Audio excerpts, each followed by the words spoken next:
नमस्कार दोस्तों, मैं कृष्णकांत शुक्ला आपका अपने चैनल में हार्दिक स्वागत करता हूं। कैसे आशा करता हूं कि आप सभी अच्छे होंगे। आप सबके जो कमेंट आ रहे हैं, आप सबके जो लाइक्स आ रहे हैं, आपके जो ईमेल आ रहे हैं, उसके लिए मैं आपका बहुत बहुत धन्यवाद करता हूं। जीवन में आप सब आगे बढ़ें, यही मेरी कामना है, मेरी शुभकामनाएँ हैं, मेरा जो भी दिल से दुआएँ हैं मैं आप सबके लिए।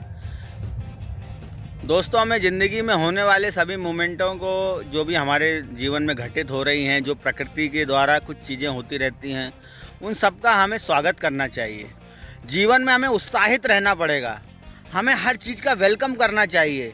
जो कुछ भी हो रहा है, मैंने कई बार अनुभव में भी आया है कि हम कई बार निराश हो जाते हैं, छोटी छोटी प्राकृतिक घटनाओं से ही निराश हो जाते हैं। कहीं तेज़ हवा चलती है, कहीं बारिश आती है, कहीं धूप लगती है, हम इन्हीं से ही विचलित हो जाते हैं। फिर हमारे जीवन में जो घटनाएं घटेंगी उनका क्या होगा।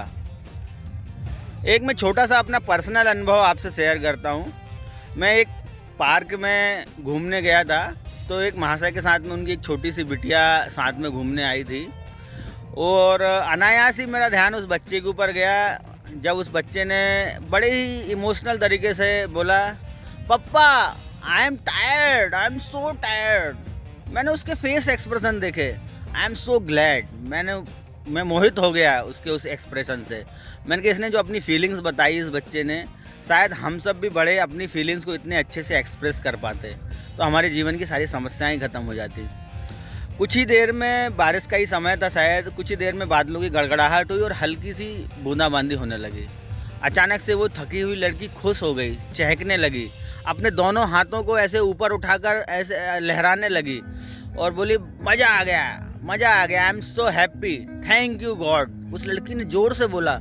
उस नन्ही सी बच्ची, करीबन 7 या 8 साल का बच्चा रहा होगा। इस छोटे से बच्चे के एक्सप्रेशन देख के, उसका जॉय ऑफ मोमेंट देख के मैं तो गदगद हो गया। पार्क के पास में एक बड़ा सा पेड़ था, काफ़ी लोग वहाँ इकट्ठा होने लगे बारिश से बचने के लिए। मैं भी वहाँ जाके खड़ा हो गया। वो महाशय भी अपनी बिटिया को लेकर वहाँ आ गए।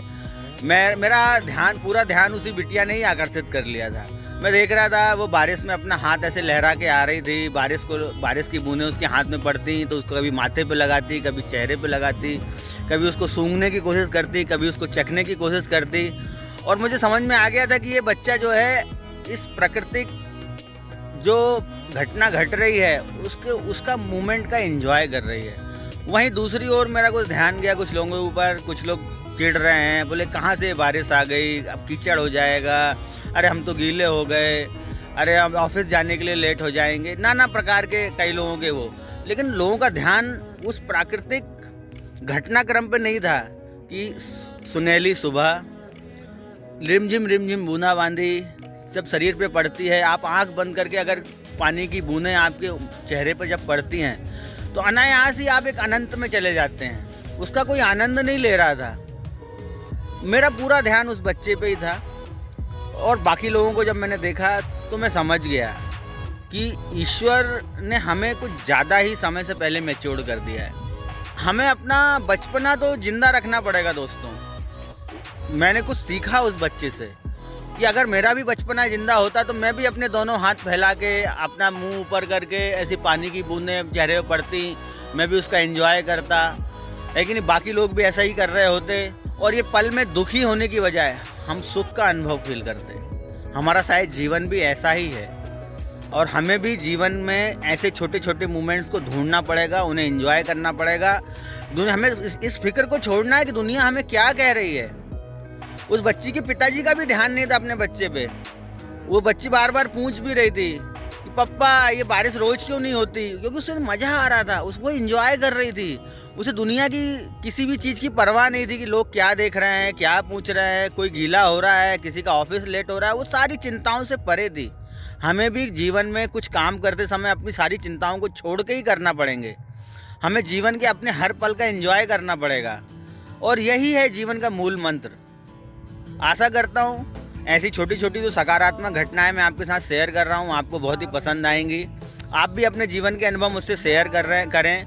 और मैं आशा करूंगा कि आप अपने अपने कमेंट्स जो दें, तो आप अपनी जगह का नाम भी बताएं कि आप कहाँ से हैं, मेरा वीडियो कहाँ से देख रहे हैं। और मैं आप सबको शुभकामनाएं देता हूं। ऐसे पॉजिटिव रहिए, जीवन के गूढ़ रहस्यों को जानिए, एक दूसरे से एक्सपीरियंस शेयर करिए, छोटों से प्यार करिए, बड़ों को सम्मान दीजिए और अपने बचपने को ज़रूर ज़िंदा रखें। अगर आप अपने बचपने को ज़िंदा रखेंगे तो आप हर मोमेंट का जॉय ले पाएंगे, आनंद ले पाएंगे और लाइफ का एंजॉय कर पाएंगे। इसी के साथ हम फिर मिलेंगे अपने ब्लॉग में। Take care, bye bye, keep learning, keep sharing.